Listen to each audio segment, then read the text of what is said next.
Welcome to Intended Consequences, the official podcast of the Strategy Corp Institute of Public Policy and Economy. I'm your host, Mitch Davidson, and today we're joined by Paul Wells, the senior writer for Maclean's. Paul doesn't really need an introduction, but we asked him to pass one along anyways. And in it, he mentions he's a federal politics commentator for more than 25 years, has won 3 Gold National Magazine Awards, a National Newspaper Award, and the Shaughnessy Cohen Prize for Political Writing. He's moderated the Leaders Debates federally in 2015 and 19. And the New Yorker magazine called him Canada's foremost Harperologist, of which he said Stephen Harper lost the 2015 election a few weeks later. And maybe that wasn't the most useful thing to be anymore, but still quite the acknowledgement from our friends to the south. So Paul, thanks for joining us today. Thanks, Mitch. So as you can imagine, we are wrapping up the session in the legislature. We're wrapping up the session of our podcast. And so a really good time to do a sort of state of the franchise and see where everything's at. So as someone who covers the federal scene very closely, you've seen this government's performance under Prime Minister Trudeau throughout the COVID-19 pandemic. And as we hopefully near the end of the pandemic, I'm curious how you would go ahead and grade that performance, probably break it into a couple parts, maybe before vaccines and then vaccine rollout. But what do you think that report card for the federal government sort of looks like to you? And what's your just general sense of their performance on the pandemic? So if you didn't know who was forming the government of Canada, if you don't know what party was in power, if you don't know the name of the prime minister, and you just kind of looked at the top line numbers, the most terrible thing anyone could have imagined hit Canada and the rest of the world in March a year ago. And at the end of it, Canada has the second lowest death rate proportional to population of any country in the G7 except for Japan. It did much better in terms of keeping Canadians alive than the Americans did in terms of keeping Americans alive. And the economy took a horrible hit, but is rebounding. And budget balance just went wheeling out the window. Like 15 years of real attempts by successive federal governments to keep Canada's fiscal house in order ended up paying for the biggest binge in the history of Confederation. I mean, I was saying the largest peacetime spending binge, but to some extent it outstrips the spending during the wars.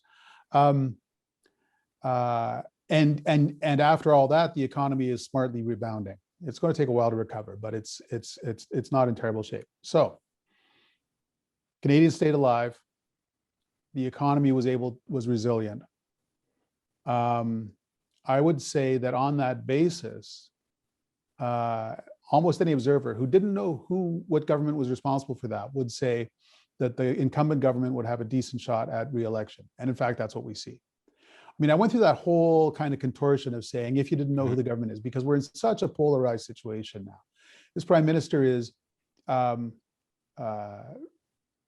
supported very strongly by people who want the Liberals to stay in power and detested by people who don't want the Liberals to stay in power. So take him out of the equation, just look at the results. And the results are not that bad.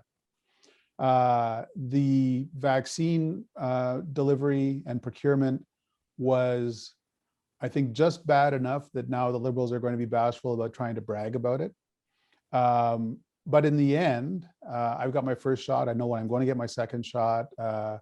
We've seen the caseload numbers in Ontario as you and I speak fall in half every 10 days, and that trend, if it were to continue, would mean that there'd be negligible numbers in a few weeks. And again, that's got a lot of people in a good mood. So I think there's a really interesting story to tell about how badly the vaccine procurement went at the beginning, but they played catch up really well, and the provinces had real trouble distributing vaccines, getting them into people's arms at the beginning, but they played catch up. And so as we enter the summer, I think Canadians are in a pretty good mood. So 2 things, just for context for listeners and watchers, we're recording this on June 9th. So when we talk about the dates and how vaccine rollout is going, But the second thing, so you said in answering that question, sort of take the prime minister out of the equation. What if you put the prime minister back in? It's a polarized situation. The people who like him, and the people who don't like him really don't like him. Is it just confirmation bias where people who already didn't like the prime minister think he's done a bad job and people who already did like him think he's done a good job? Or does adding that factor back into the equation significantly change the prospects? So, I mean, that's an interesting question. I think if you put Justin Trudeau back in the equation, and because the next election will be to some extent a referendum on the incumbent prime minister, I don't think he particularly hurts the Liberals, more than if some new leader were in power or something like that. The people who really don't like Justin Trudeau found somebody else to vote for in 2019, reduced the Liberals to a minority. But in most Ontario and Quebec seats, which is a majority of seats in the country, where the Liberals had held those seats going into the 2019 election, they actually increased their advantage. The Liberals had in most ridings where Liberals were reelected, they were reelected with a stronger local plurality than last time. And so I started saying this, shortly after the 2019 election, long before the pandemic started. Most Liberals don't feel like they had a hard time of things. They feel like they came roaring back into office personally as members of parliament. And I think when I talk to Liberals, there's healthy skepticism about the management style of this prime minister, about his ability to sway an argument. There's absolute comfort with the values that he champions and advocates, and there's no whiff of impatience with his continued leadership. So, knowing where they're at, one of the big things that comes out of the pandemic, I think looking backwards, of course, is the health side of the pandemic, which you talked about, but it's also the economic side. And did this government spend too much? Did it pull the right levers in supporting people? In your most recent analysis about the budget and in particular its size, you had sort of a great passage where you called into question the prime minister's pre-budget narrative. I think the quote is, I have it here: "I now officially haven't the faintest idea what Justin Trudeau meant when he wrote to his new finance minister 3 months ago, telling her she will avoid creating new permanent spending." Because obviously there's lots of new permanent spending in the budget. It's quite substantive and quite large. Is the budget too expensive? And perhaps more importantly of a question, does that really matter to people today? So I think that a lot of the spending in the budget will turn out to have been wildly inefficient. I think this government is essentially hosing money around. But unlike some of my colleagues, I think of John Ivison at the National Post, who every time there's a fall update or a budget, John faithfully makes the argument that this is going to be fiscally unsustainable over the long term. I mean, it would be over the long term, but over the medium term, which is like over the next couple of years, there's no reason to expect it would be unsustainable. And there's no reason to expect that when our leaders go to international summits or dial into international Zoom meetings, that they're told by fiscal authorities at a multilateral level that Canada is doing the wrong thing. I mean, I've read OECD reports. We hear from the World Bank. And what people are saying is, they're saying the things that Chrystia Freeland says that sound like annoying talking points, like it's better to spend too much than too little right now. That if you've got the fiscal room, you should use it because we want an economy that's going to come back strongly, unlike the North American economy after the 2009 banking crisis. So now what is it that Trudeau said? In his mandate letter to Chrystia Freeland at the end of the year, in her new role as finance minister, not that new because she'd already been finance minister for 3 or 4 months at that point, he said, try and imagine a post-pandemic economy, try and get Canada to that, and while you're doing that, avoid new permanent spending, so recurring spending year after year, like a new transfer system. And it was pretty obvious why he said that. It was because the provinces wanted new healthcare spending. They wanted a very substantial increase in health transfers. And Trudeau wanted to make it clear that they were barking up the wrong tree and they weren't going to get it. But then almost immediately, Chrystia Freeland started to find all kinds of interesting new permanent recurring spending that she could come up with. So there's a reasonably large new transfer to cities for public transit on the order of a few $billion a year. And there's the announcement of much larger permanent recurring spending on childcare, essentially opening new childcare facilities in ultimate final fulfillment of a liberal promise that's older than I am. And once again, we see kind of the incoherence and the short-term thinking at the tactical level of this government. I mean, Justin Trudeau spent December and January as the champion of defending the fisc against demands for permanent spending. And then kind of as soon as the headlines changed in the newspapers in Quebec, because this was mostly about the Premier of Quebec wanting new healthcare transfers, as soon as that changed, then they came up with all kinds of other things to spend on. But, so I make fun of them over the short term. Over the long term, Canada's got the fiscal room. Why does Canada have the fiscal room? Because the last 4 prime ministers did not act like Justin Trudeau. Right. But Trudeau happens to be here and he gets to benefit from it. So. Right, save for a rainy day, and it just kept raining, so to speak. Yeah. So, I'm curious about a little bit about what you mentioned with the sort of Liberal MPs that you talked to, saying we have no problem with the ideas and the ideals that the Prime Minister is putting forwards, right? These, moving forwards on childcare or taking big steps to fight climate change. These are things that the MPs seem to like, and I would suggest they're probably things that the average person seems to like quite a lot. At the same time, this government in particular continues to roll out big idea after big idea after big idea. I think you mentioned it in an article about pharmacare, the Canada Infrastructure Bank, innovation superclusters, and now we can name a few more. They don't necessarily get them done. They're kind of like a government that continues to go to the grocery store while they're hungry, right? Yeah. I'm just curious, do you think that the government is capable of accomplishing these big programmatic ideas and big things, or is this just a symptom of this particular government that doesn't necessarily seem to get these all to execution? So I think there's an interesting discussion to be had in general about the declining state capacity, the declining ability of governments to actually deliver services on the ground. And we saw it through the pandemic that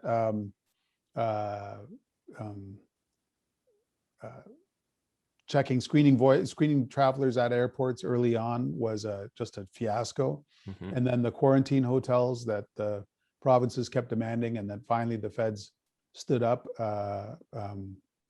Much more recently, quarantine hotels have been really barely functional in real life. It's easy for people to skip out. Some of the hotels have proven not to be safe. It's not at all clear that the amount of time you're supposed to spend in a quarantine hotel is enough to stop the propagation of the virus if you are infected but asymptomatic. And so anything that requires a government to do things for you, provide a service, secure an area, deliver some good in 3-dimensional space, it's harder and harder to have faith in government's ability to do that. What governments can kind of do a little bit better is to transfer money, and more governments are turning into sort of just essentially savings and loans. And I think this is something that's true of left-leaning and right-leaning governments right across the country. And it's going to be very interesting to see. You ask a good question. Can a government that hasn't been able to make the innovation superclusters function in any meaningful way, that has set up a $35 billion infrastructure bank, that has been entirely unable to attract investment from international institutional investors, which is what it was supposed to be for, will they have better luck with daycares? To me, it's not obvious that they won't, but it's sure fair to ask the question. Mm-hmm. So, we're getting to the point now where I think we all sort of agree an election is imminent, or at least that seems to be the common verbiage. I mean, I guess predicting elections is a bit of a fool's game, but people seem to do it pretty often. Uh, Knowing that the House of Commons is having farewell speeches and parties are nominating their candidates, and just in a minority context, we seem to be getting closer and closer. We've now had 6 years of Prime Minister Trudeau, and in those 6 years, there's been lots of ambitious ideas, lots of spending, lots of government intervention. There's also been ethical scandals and lapses. Kind of curious, which Justin Trudeau do you think we're going to get moving forwards? Closer to that sort of ethical lapses, more errors in judgment, or the more sort of competent leader that you said kept the healthcare system intact and was there to support the economy during the pandemic? Or do we continue to get a little bit of both moving forwards from him? I think the odds are we're going to learn something astonishing about this prime minister during the next campaign that he would wish we didn't know. I mean, last campaign we learned, I mean, not that he'd worn blackface once or twice in social occasions, but that he seemed to spend his young adulthood compulsively blacking his face for any social occasion. It is the damnedest thing. And I've had conversations with liberals where they spontaneously point this out as the sort of like just, that's a weird thing to learn about your prime minister in the middle of an election. The interesting thing about the last election is that given that Canadians had just learned that about the prime minister, they still returned the Liberals in sufficient numbers to form a minority government. I mean, that should lead to introspection, not only among Liberals, but among the parties that lost to the Liberals. And it did. But I think obviously the Prime Minister is not going to talk about, he's not going to prefer to talk about whatever embarrassing revelations we have yet to hear about him. He's going to prefer to talk about this pretty good story that Canada has to tell. Too many Canadians died. It was too hard for too many people. The income support programs were sloppy, and a lot of money went to people who didn't need them. Companies that insisted on paying bonuses even though they received these maintenance funds and things like that. But at the end of the day, if you look at the macabre but handy yardstick of deaths per capita, Canada did better than most of the G7, better than its neighbor, and that even given the extraordinary American advantage in pharmaceutical capability, Canada is ending up only several weeks behind the Americans in terms of vaccine delivery, and kind of tomorrow's a new day. What we're seeing across the country at the provincial level is that every provincial government that called an election during the pandemic was returned with better numbers than they had going into the election. And everywhere except Alberta and maybe Manitoba now, incumbent governments are likely to be returned. Canadians are not yet in a throw the bums out mood. Mm-hmm. Taken at the average. I mean, Lord knows I've got friends in Ontario who would like to see the back of Doug Ford. There's not enough of them to beat him in the next election, and similarly at the federal level with Trudeau. So let's kind of go a little bit party by party through this as we evaluate the horse race. So mentioning that the Liberals are in a position where looks like they could actually gain. Certainly, they're not looking to go further backwards than they did in the last election, which dropped in a minority situation. You've written a lot about the Prime Minister and the current Liberal government's going sort of over backwards to appease Quebec and to do a lot of things to make sure that their road to a majority through Quebec maintains unobstructed. So is that bloc opposition there softening out, and do the Liberals have a real chance with the strategy they're playing right now of appeasing Quebec where possible? Yeah, I mean, it's been a while since I've seen a poll that didn't show the Liberals in a position to make gains in Quebec. The Bloc's got a problem, which is that even though it was born at its own time in the turmoil of 1990 and the constitutional discussions then, even though it doesn't really share a common history with the Parti Québécois, it is seen by most Quebecers as the federal wing of the Parti Québécois. And the Parti Québécois is very nearly collapsing in Quebec right now. It's at 11% in one recent poll. It's third place opposition party. And you don't want to be It doesn't help the Bloc to be associated with the Parti Québécois, and they haven't been able to make friends with the François Legault government. So that leaves opportunity for anyone who's not the Bloc, and every party is trying to get new support in Quebec. Aaron O'Toole,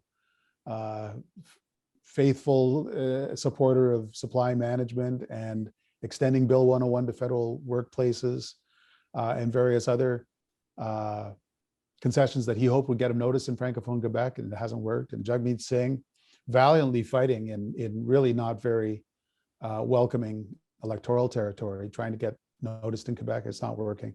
Justin Trudeau is getting noticed, and it's working.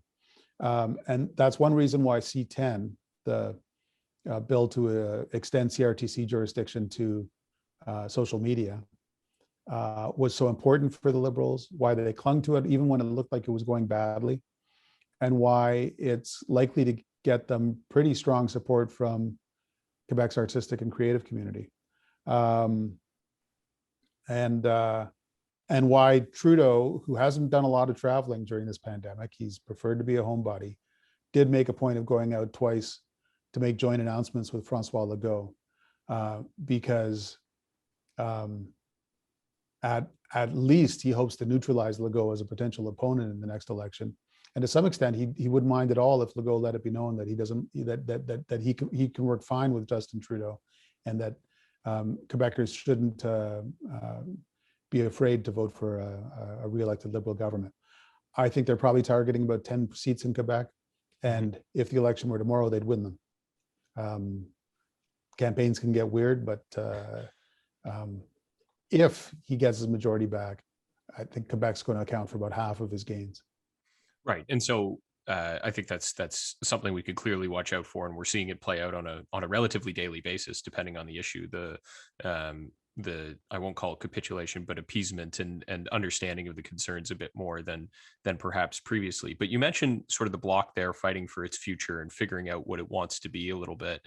The NDP seems to me to be in a relatively similar situation. They had what looked like a very successful campaign, but when you look at the numbers, it was actually a retraction from where they were previously. But it felt bigger. They're competing against a Liberal government that has a lot of the same priorities, a lot of the same policies. And so I kind of like to say to people, if the Liberals are eating the NDP lunch, to date, the NDP solution is to bring a bigger lunch. And it doesn't necessarily seem to be working. So where does the NDP go in the next election? Does it attempt to be a better version of the Liberal Party, or does it try to redefine itself as something completely different and not quite fighting over the same battlegrounds? I think they run, as they often have in the past, against very different Liberal parties. They run essentially as a Liberals' conscience. The Liberals say that they're environmentalist, and yet they support the oil sands and they bought a pipeline. The Liberals say they're pro-Indigenous, and yet most Indigenous leaders are very unimpressed with this Liberal government. They say they're feminist, and yet Jody Wilson-Raybould and Jane Philpott got heave-ho, and so on and so on. And that's why I think it's significant that Avi Lewis, the former TV talk show host, who was very much a thorn in Tom Mulcair's side when Tom Mulcair was trying to moderate the NDP not that long ago. Avi Lewis is now running for the NDP in West Vancouver and has been welcomed with open arms. The fact that he wants to run for the NDP and that the NDP want him as a candidate suggests a more frankly leftist party than it has been for a while. I think there's a lot of potential there. I mean, I think part of the problem for the Conservatives is that, to the extent you're willing to accept the argument that Justin Trudeau has been a disappointing prime minister, a lot of the most disappointed Canadians are ones who wanted him to be more progressive, not those who wanted him to more closely resemble Stephen Harper. And so I think that the Liberals have done everything they could to ensure that there's no room to their left, but I don't think it's entirely worked. And I think that, either the NDP or, hypothetically, if they could get their act together, the Greens has real opportunity on the Liberals' left. Now, will they translate that into sort of kinetic energy? This is the first time in a decade that an NDP leader is going into the election into an election for the second time, having learned the hard way all the mistakes you could make in an election, as he did in 2019, the run up to 2019. It's the first time they've got an experienced leader. It's the first time they've got a team that wasn't thrown together to prove some kind of point about the last leader, but actually has been road tested and has some ideas about how to make gains. And what I've heard from senior Democrats is that their goals are quite modest, but it would still be an important moment if they achieved them. Their goal is to gain seats for the first time again since 2011. They've lost the last two elections. They just want to stop losing. And so, they've thought through what they're trying to do. They've got people for whom this isn't their first rodeo. And so I think the NDP has modest but real potential in this election. Okay. Yeah. And I think that's a really insightful answer. And I think that gives sort of listeners and viewers a perspective behind the scenes as to what's going on with the different parties that may not be able to find elsewhere. But I do want to pick up on what you said about the, guarding themselves on the left and maybe not doing so enough, but leaving some space on the right for people who might want to see a prime minister that was more like Stephen Harper than more like the progressive side. And so when we move to the Conservative Party with a new leader in Erin O'Toole, he's done a lot of things to move that party a bit more to the middle. He's released a climate change plan with whether or not you like the ideas in it. It takes climate change seriously. He's distanced himself from social conservative issues and mentions time and time again that he's willing and eager to work with organized labor and blue collar individuals. So these are all things that are sort of designed to appeal to the average person. Yet we see poll after poll after poll where his personal numbers are quite low and his party numbers are not necessarily any better than Andrew Scheer last time around. $1 million question, I guess, on the Conservative side. Why isn't Erin O'Toole resonating right now? It's a good question. Partly it's because there's clearly some internal conflict in the Conservative Party.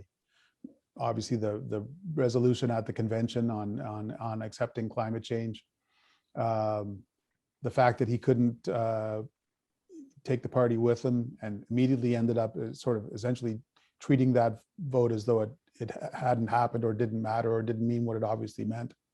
The fact that there is, while Stephen Harper always had accomplished, convinced Eastern Canadians, Quebecers, Atlantic Canadians, Peter MacKay, who were willing to back him as leader. The Alberta caucus of the Conservative Party these days is awfully quiet whenever the question of Erin O'Toole's leadership comes up. And also, I mean, it's a tough time to be an opposition leader in general. I mean, in the middle of a crisis, you really got to pick your shots and make convincing arguments if you're going to publicly criticize a government that is, after all, trying to keep Canadians safe. That's a tough assignment for any opposition leader. Erin O'Toole may yet be the next Prime Minister of Canada. He's likable. The Conservatives did outvote the Liberals by a small margin the last time. The campaign wouldn't have to go very weird for that to happen again. But the Liberals only play naive idealists on TV. In person, they are ruthless. They organize very strong. Jeremy Broadhurst, Chief of Staff to Chrystia Freeland, but during campaigns, the campaign guru for the Liberals, much less mythologized than previous big thinkers of previous campaigns. But he absolutely delivered for the Liberals in 2019. There was a strong last-minute surge in support for the Liberals that I think was essentially the Liberals being really good at getting their vote out. And so for all those reasons, I'd be surprised if O'Toole wins or even substantially improves the Conservatives' results next time. But stranger things have happened. So you called the Harperologist, right? Canada's foremost Harperologist by New Yorker. So I have to ask about a tie-in back to the Harper days.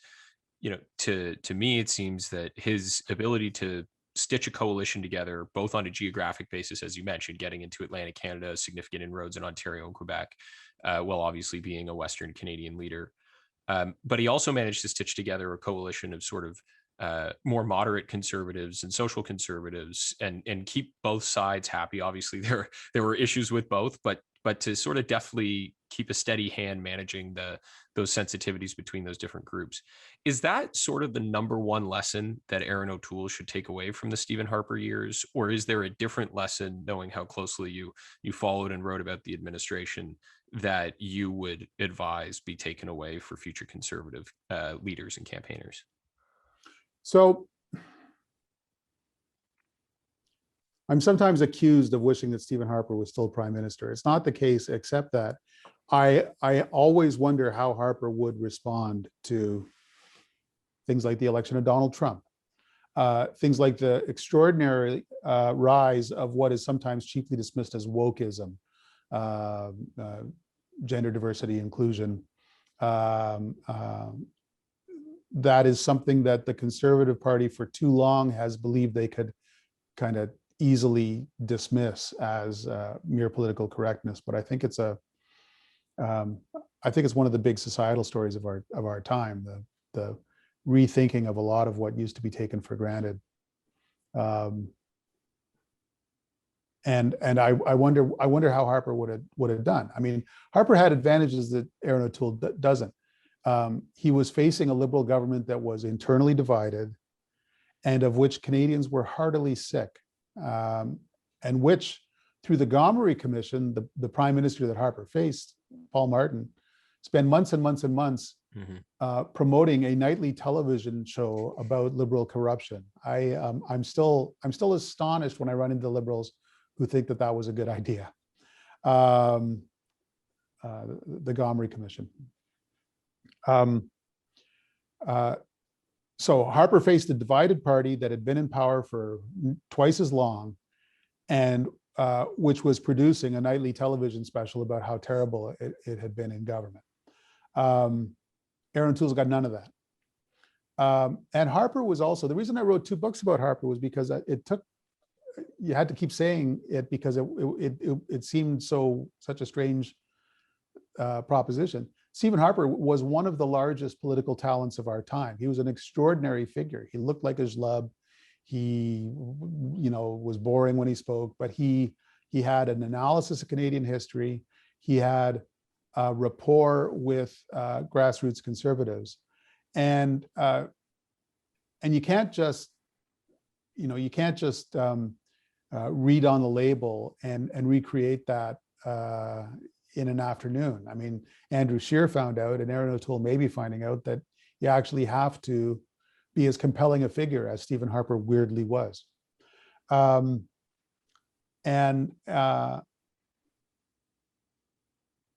even given all that, I'm not sure that, I know that the Harper formula of 2006,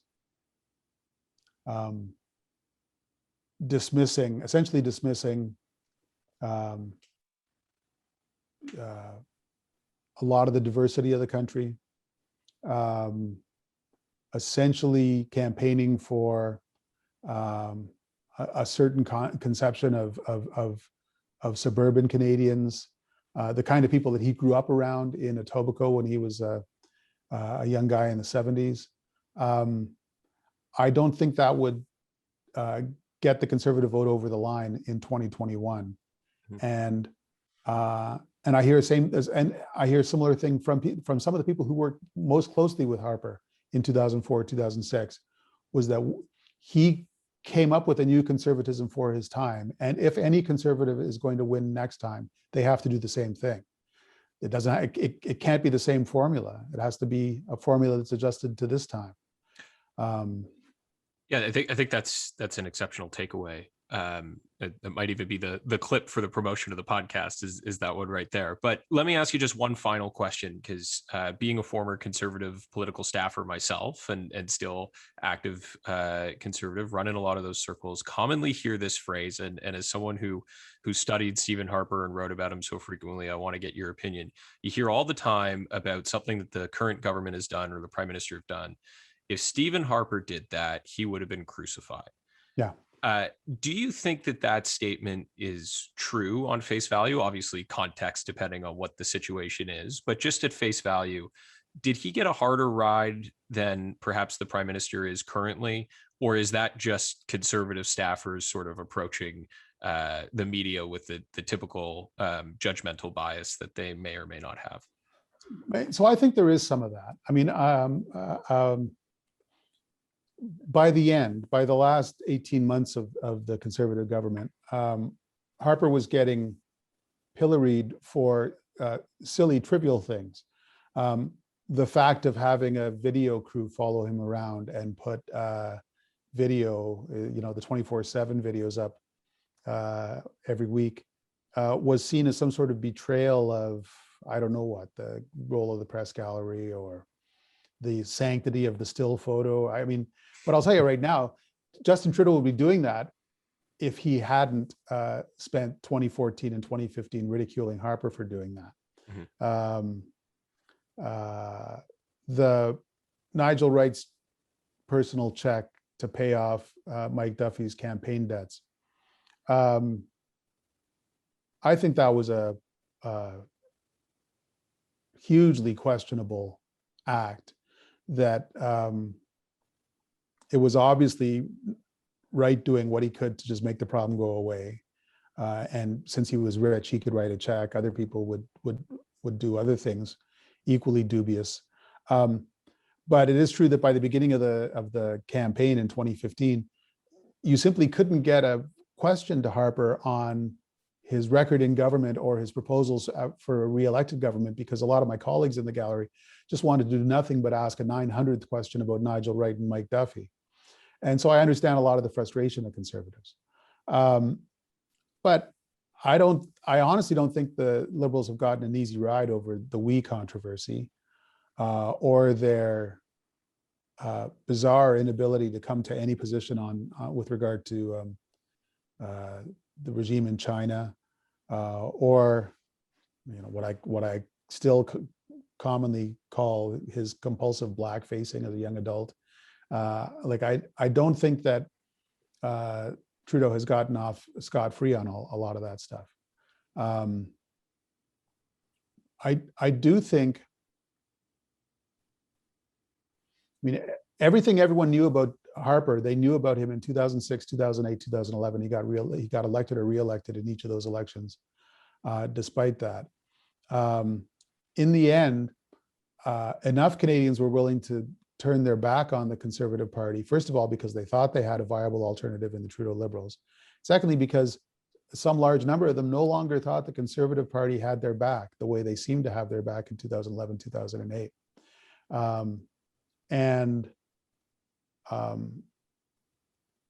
Opposition parties just constantly have to make that case. They have to make the case that the Justin Trudeau on the label is not the one who governs.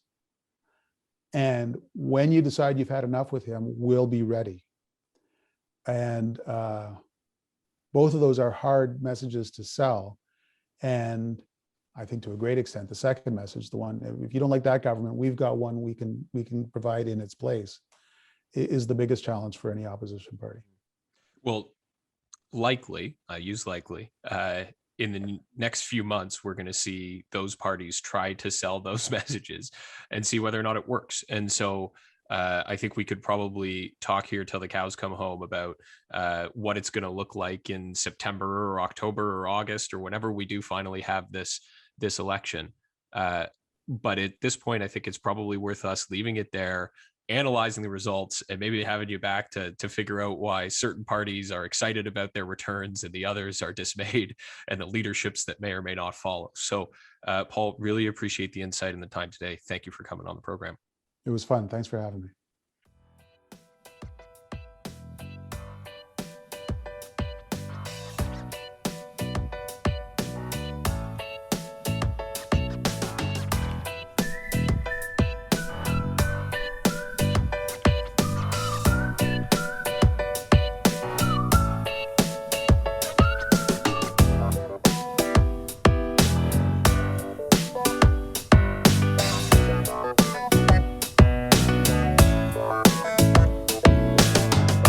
Thank you for listening to Intended Consequences, the official podcast of the Strategy Corps Institute of Public Policy and Economy, produced by Sarah Bordeaux and myself. Views expressed during this podcast are not necessarily the views of Strategy Corp. All rights to this episode are reserved, and guests on the podcast may be current or past clients of Strategy Corp. To find out more about the Institute and to subscribe to our written material, or to find past episodes of the podcast, please visit our website at www.strategy.ca.